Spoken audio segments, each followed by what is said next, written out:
Donc bonjour à tous, aujourd'hui je vais vous faire une présentation sur ce qu'est les JSON Web Tokens, autrement appelés JWT. On va essayer tout d'abord de voir ce qu'est un JWT, de voir ce qu'est JSON aussi, parce que ça en fait partie. Ensuite on va voir comment on trouve des JWT de la nature, où est-ce qu'on trouve en général ces JSON Web Tokens sur les applications web, où est-ce que, enfin comment on regarde ce qu'il y a dedans. Ensuite, on va passer dans une phase d'exploitation, donc on va essayer de voir quelle vulnérabilité on peut exploiter liée à ces tokens, et on va voir quelques recommandations de mise en place, si vous voulez mettre en place JWT sur votre application web, avec quelques mises en pratique à la fin sur des challenges RootMe bien sûr. Tout d'abord, les JWT, ça a été défini pour sécuriser un échange ou une authentification ou même de l'autorisation sur les applications web en général, donc entre un client et un serveur, qui sont souvent utilisés du coup par les API parce que c'est assez pratique pour justement l'authentification, l'autorisation et l'échange. Comme je vous ai dit, c'est assez récent, donc c'est apparu en mai 2015 pour la première fois. Donc on va voir un peu déjà qu'est-ce que JSON avant d'aller plus loin dans les JSON Web Tokens. Donc JSON, on va faire une petite passe dessus. Pour ceux qui ne connaissent pas, du coup de son vrai nom, JavaScript Object Notation. C'est un format de texte, en fait ça va servir à structurer des informations avec une syntaxe qu'on dit clé-valeur. C'est-à-dire que là, ici, typiquement, on a post-id qui est la clé avec une valeur 1 qui est enfin, du coup, sa valeur. Et c'est comme GraphQL quand on avait vu la dernière fois, c'est des valeurs qui sont typées. C'est-à-dire que ici, on a par exemple un nombre, donc un integer, c'est typé. On a les strings ici, donc hello world, et on peut avoir des booléens, donc true, false. Et ici, on a un array, donc une liste, donc on a hello world et first dans cette liste. Et voilà, c'est un peu les types qu'on va pouvoir retrouver dans le JSON du coup.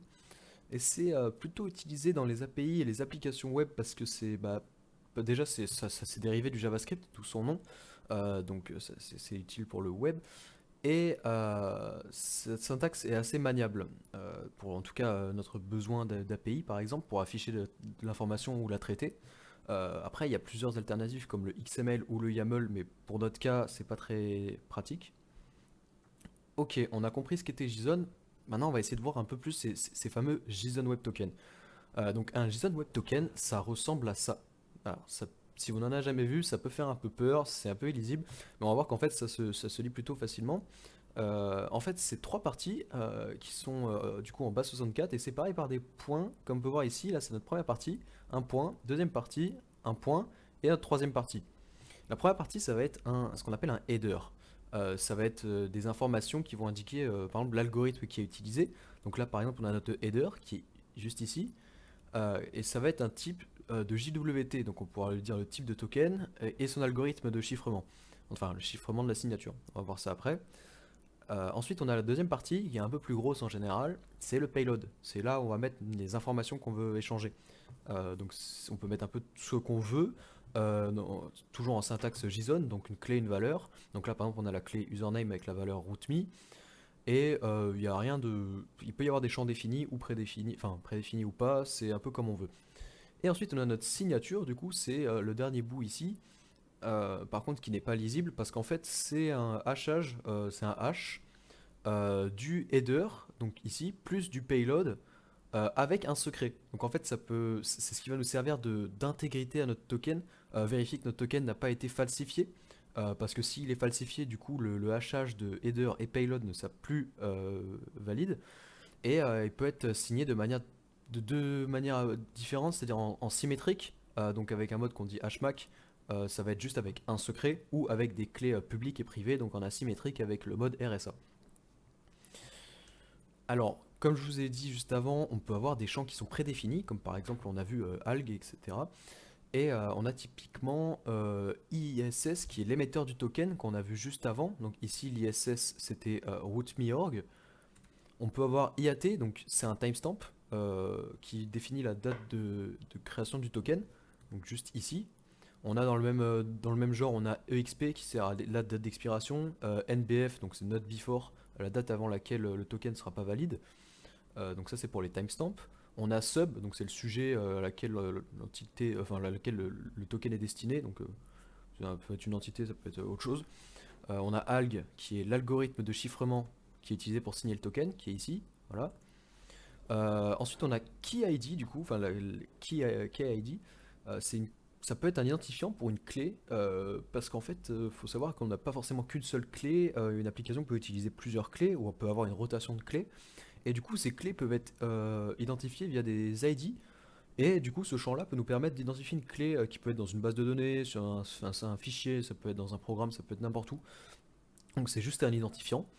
Et dans le même délire, on peut avoir JKU qui est du coup une URL qui va être utilisée pour inclure notre clé qui peut être distante ou interne sur une URL interne d'un serveur qui va être utilisée pour vérifier la signature du token. Voilà, il y a beaucoup d'autres champs qui sont prédéfinis. Après, on peut avoir nos champs custom qu'on a vu ici avec username et isadmin. Mais voilà les principaux qu'on va retrouver en général sur nos JSON Web Tokens. Du coup, maintenant qu'on sait comment structure un JSON Web Token, à quoi ça ressemble, où est-ce qu'on les trouve maintenant? Et bah souvent ils sont pas très cachés puisque en fait en général l'application on a beaucoup besoin pour vérifier l'authentification, c'est un peu comme un cookie. Bah, on peut les retrouver comme je disais dans les cookies, donc ici par exemple sur le cookie token, donc là c'est un JWT. On peut les retrouver dans des headers HTTP. C'est le plus commun d'ailleurs dans les API, en général c'est ici qu'on les retrouve, donc sur le header autorisation. Et ça arrive, c'est pas une bonne pratique, mais il y en a quand même, c'est dans le code source client du coup. Donc en JavaScript, typiquement, voilà, on a une variable qui s'appelle JWTKey. Bon, c'est des choses qui arrivent, c'est pas forcément ce que je recommanderais à mettre en place, mais ça arrive. Euh, alors oui, je l'ai pas dit aussi, mais alors il y a une syntaxe très particulière au JWT, on le reconnaît à l'œil grâce à ça, c'est le EYJ ici. Parce qu'en fait en base 64, EYJ c'est une accolade comme ça qui est encodée. Du coup si on voit un EYJ et un deuxième EYJ après le point, bah c'est comme ça qu'on peut reconnaître un JWT à l'œil. Et ensuite, une fois qu'on a reconnu que c'était un JWT, on peut le lire en le décodant. Alors il y a des outils pour, sinon c'est du bas 64, donc on peut juste décoder le bas 64, c'est pas compliqué. Mais le mieux c'est quand même d'utiliser des algorithmes pour voir un peu, maintenant qu'on a trouvé ce token, qu'est-ce qu'il y a dans ce token, donc c'est les premiers pas à faire. Donc on va tout d'abord voir l'algorithme de chiffrement qui est utilisé, s'il a un algorithme faible ou non, est-ce qu'il y a des informations sensibles, parce que des fois ça arrive que des gens stockent des informations sensibles dans les JWT. C'est déjà arrivé de trouver des mots de passe dans des JWT, les gens se disent peut-être que c'est sécurisé, enfin bon. Et on va pouvoir typiquement utiliser un outil qui s'appelle, enfin c'est un site en ligne, c'est jwt.io.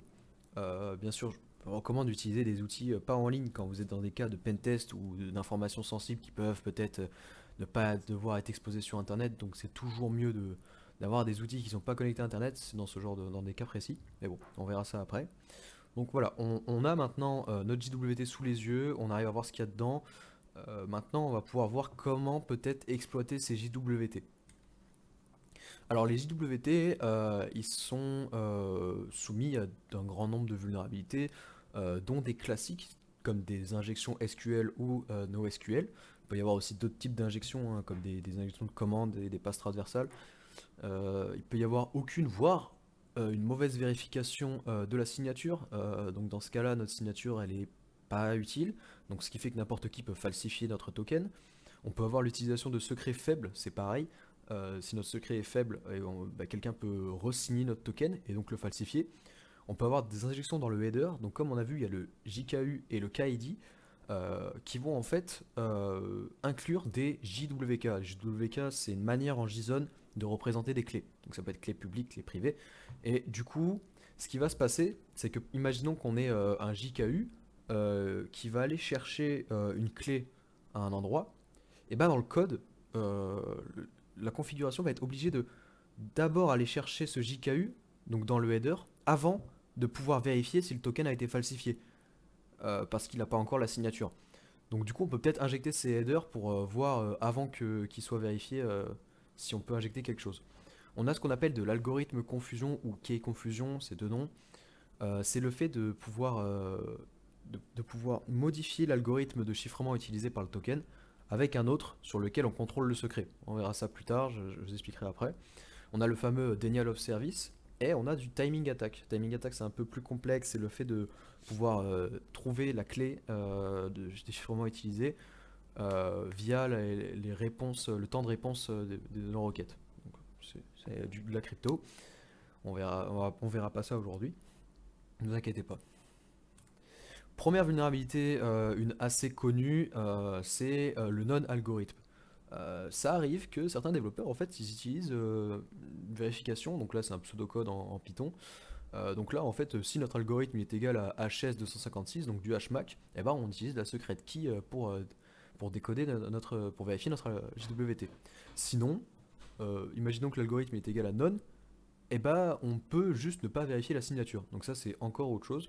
Mais du coup, ça fait que l'attaquant, il a juste à mettre l'algorithme none dans son token et il pourra falsifier le token comme il veut. Une autre vulnérabilité aussi connue, mais alors celle-là, enfin la nonne, elle est de moins en moins vue. Là, le secret faible, bah, c'est toujours aussi vu en fait, parce que certains développeurs, en fait, ça arrive, hein, on va pas se mentir, ils font du copier-coller, ok? Stack Overflow, documentation, et en fait, ça arrive souvent que, typiquement là, je prends l'exemple de la PyJWT, c'est la librairie Python de JWT, dans la documentation, c'est ça, je l'ai juste recopié de la documentation. On a du coup notre secret qui est égal à secret lors de la signature, du coup, enfin quand on va signer notre token. Et du coup, bah, il y a certains développeurs qui font juste un copier-coller de cette ligne-là pour encoder leur token, et ils oublient de changer le secret. Du coup, bah, en fait, on va simplement pouvoir essayer de brute forcer les secrets pour trouver des secrets faibles. Euh, donc typiquement, il y a des listes qui existent, comme celle-là qui pour moi est la plus complète, où on a une centaine de secrets les plus utilisés par les JSON Web Tokens. Et on a des choses basiques comme MyJWT Secret, donc ça c'est peut-être plus un développeur qui l'a mis. Mais il y a aussi Put a Secret Here par exemple, donc c'est peut-être quelqu'un qui a copié-collé quelque chose de Stack Overflow ou de la documentation sans forcément changer le secret. Alors du coup, comment est-ce qu'on essaie de tester ces secrets au lieu de tous les tester à la main? Et bah pour ça, il y a deux outils. Donc il y a H4 qui est assez connu. Il y a juste le mode 16500. Donc du coup, on met juste notre mode, on met notre token ici, on lui donne la word list, donc notre liste de secrets, et il va tester tous les secrets pour signer enfin, pour vérifier la signature. Et là, il voit qu'il nous a trouvé le secret du coup, sur le même token qu'on avait avant. Pareil pour JWT Pawn, c'est une librairie, enfin un repository qui contient pas mal de scripts JWT, enfin pour faire de l'attaque sur les JWT. Donc il y a JWT Cracker qui nous permet de faire du brute force de secret. Donc là il a trouvé aussi en général il trouve en moins d'une seconde ou deux sur des listes comme ça. Donc c'est assez rapide et c'est toujours une vulnérabilité qui est présente celle-là par contre. Là, une vulnérabilité qui est un poil plus complexe, c'est du coup une injection de header. Comme je vous ai dit juste avant, le header, des fois, il y a un key ID. Ce key ID, il sert à identifier une clé.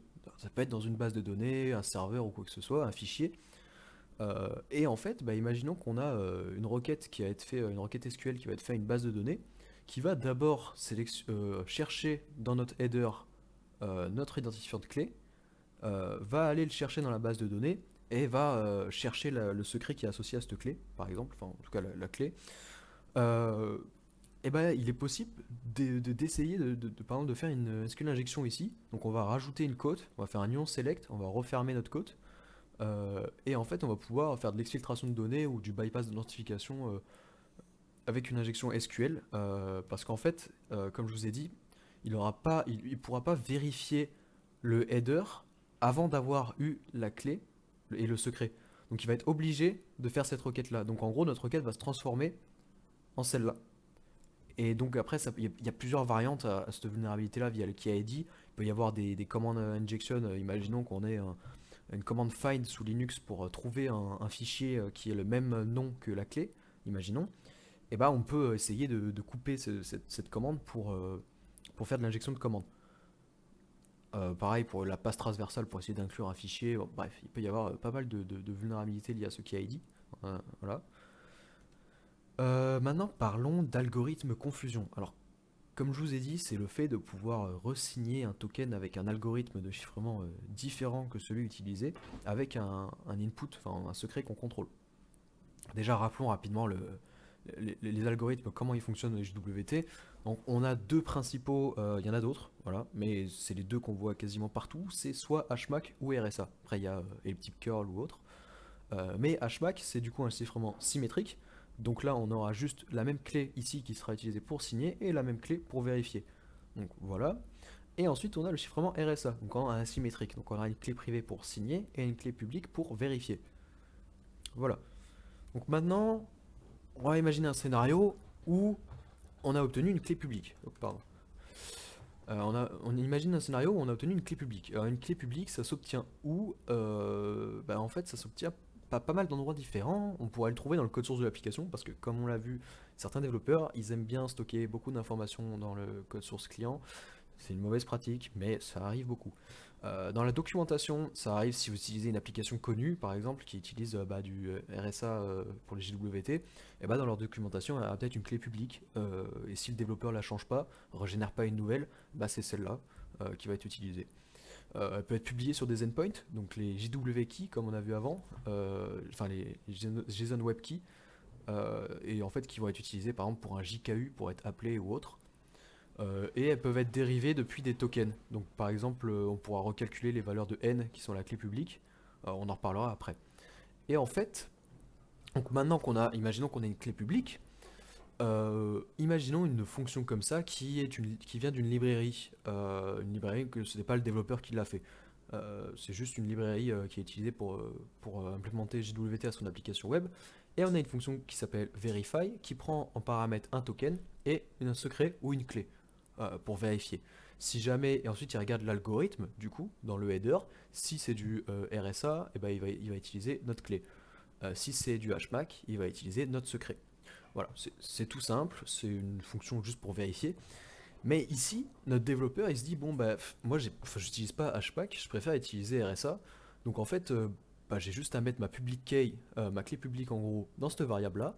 Et moi, quand je vais appeler ma fonction verify, bah, je vais juste lui donner le token que l'utilisateur a fourni avec ma clé publique. C'est tout simple. Euh, ok, bon, bah, si j'ai pas besoin d'utiliser RSA, enfin HMAC, je vois pas pourquoi je sécuriserais, enfin, je vais juste utiliser RSA. Et bah, imaginons qu'on ait notre clé publique. Ce qu'on peut faire, ça va être de modifier l'algorithme dans le header de RSA à HMAC. Et en fait, on va resigner notre token avec comme secret la clé publique. Du coup, ce qui va se passer, c'est que quand on va lui fournir le token ici, et bah lui, il va voir, bon bah voilà, ça c'est ma clé publique, mais nous, ça va être un secret. Et en fait, quand il va arriver ici, il va regarder que l'algorithme est égal pas à RS 256, mais HMAC. Du coup, ce qu'il va faire, c'est que il va utiliser normalement la clé, mais du coup ici notre secret, pour vérifier le token. Et du coup, vu que on aura signé notre token avec la clé publique et que lui il vérifie avec la clé publique, on pourra falsifier le token parce qu'il sera valide. Je vous avoue, je suis d'accord que la clé publique, on peut pas la trouver partout. C'est vrai, mais on peut essayer, alors, d'essayer de retrouver les valeurs de n. Donc n en RSA, c'est la clé publique en gros. Enfin, on va pouvoir reconstruire la clé publique grâce à ça, via des formules de crypto, voilà. Mais, enfin, on a quand même un outil qui a été fait par Porswigger, donc créateur de Bursuite, un Docker en tout cas, qui va nous permettre d'automatiser cette recherche de n en la dérivant depuis plusieurs tokens. Ça marche pas tout le temps, ça peut marcher, et quand ça marche, du coup, on peut reconstruire la clé publique et c'est intéressant. Voilà pour l'algorithme confusion. Maintenant qu'on a vu quelques vulnérabilités sur les JWT, on va avoir quelques outils qui vont nous permettre d'automatiser ou de rendre plus simple en tout cas l'exploitation. Donc on a l'extension JWT Editor sur Burpsuite, très cool comme extension qui est assez récente d'ailleurs. Ça va nous aider en fait à éditer, manipuler, visualiser JWT, faire en fait tout ce qu'on veut sur des JWT depuis le repeater, donc c'est l'endroit dont on renvoie les requêtes depuis Burpsuite. Et en fait, il va automatiser la détection de JWT dans notre requête. Donc là, il a détecté un JWT, il va rajouter une tab ici qui s'appelle JSON Web Token. Donc c'est une extension pour community, professionnel, peu importe, hein, même les versions gratuites de Burp.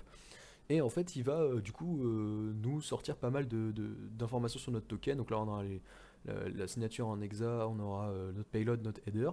Et ce qui est intéressant, c'est qu'on peut signer du coup et notre token, et on peut aussi l'attaquer. Donc là, avec quelques attaques connues, par exemple là, le non-algorithme ou le hashmag qui a confusion, en lui fournissant une clé publique. Voilà.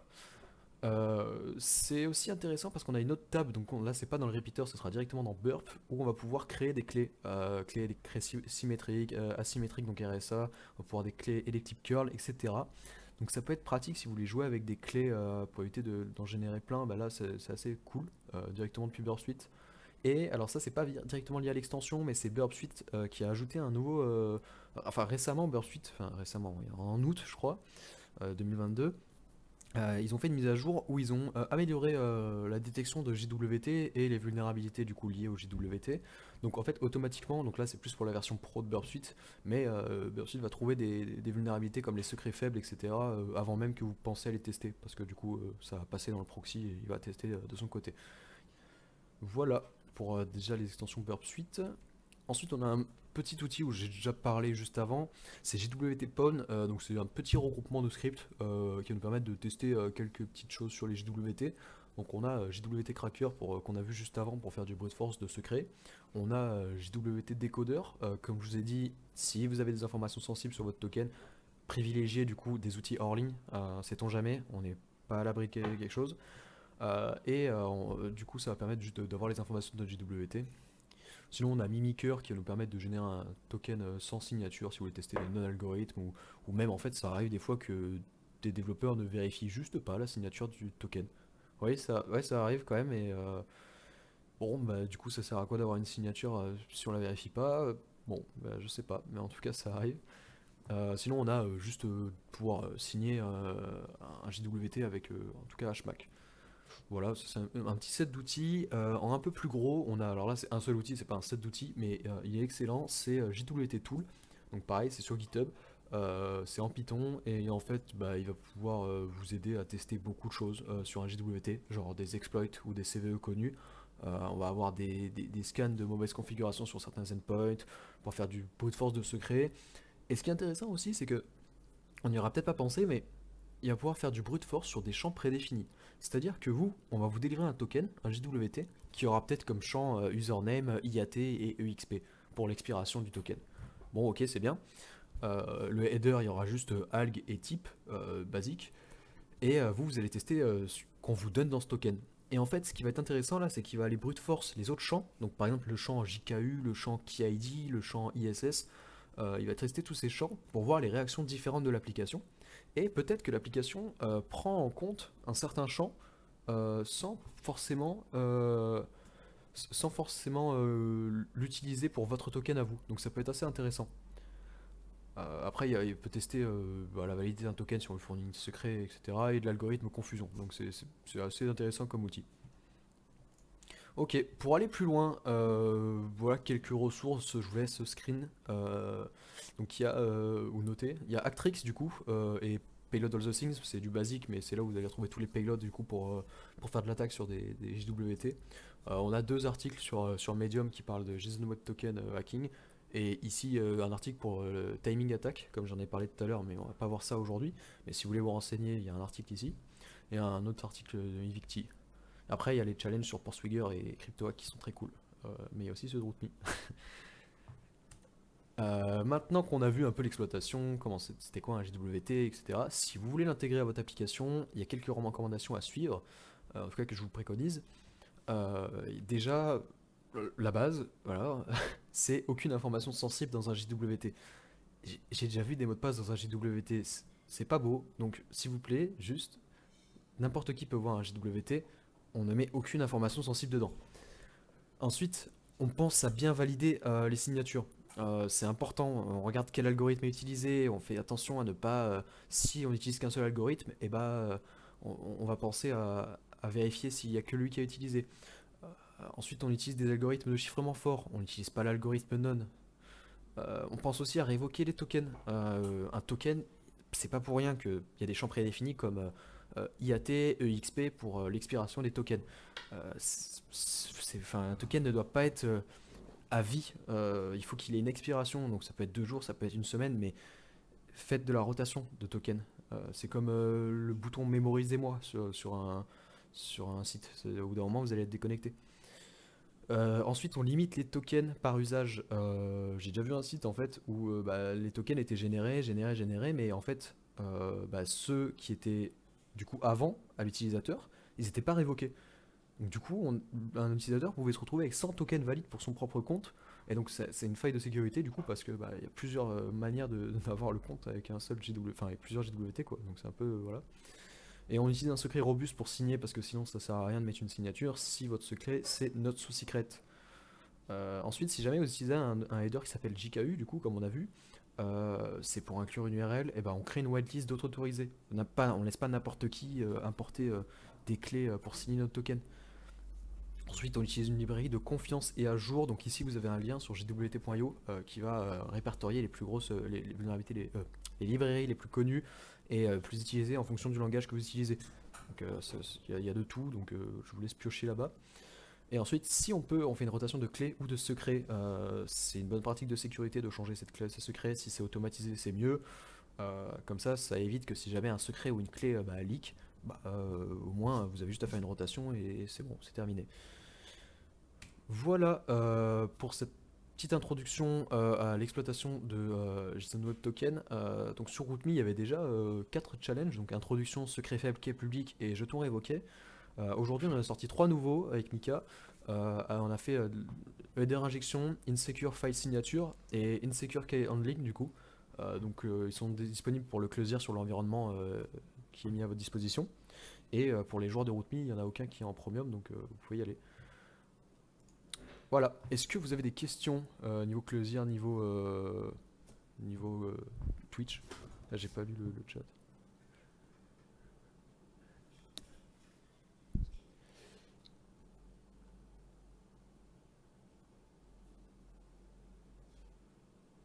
Bon, le chat, ça a l'air d'aller. Ouais, pas de souci, avec plaisir. Je sais pas si closier, vous avez des. Oui, j'aurais une question. Oui. Ça concerne, vous avez dit qu'il fallait maximum. Je t'entends plus. C'est mieux. Ouais, là j'entends. Vous avez dit qu'il fallait qu'il y ait maximum un jeton par utilisateur. Ouais. C'est sur cette slide-là. C'est-à-dire que dans le token,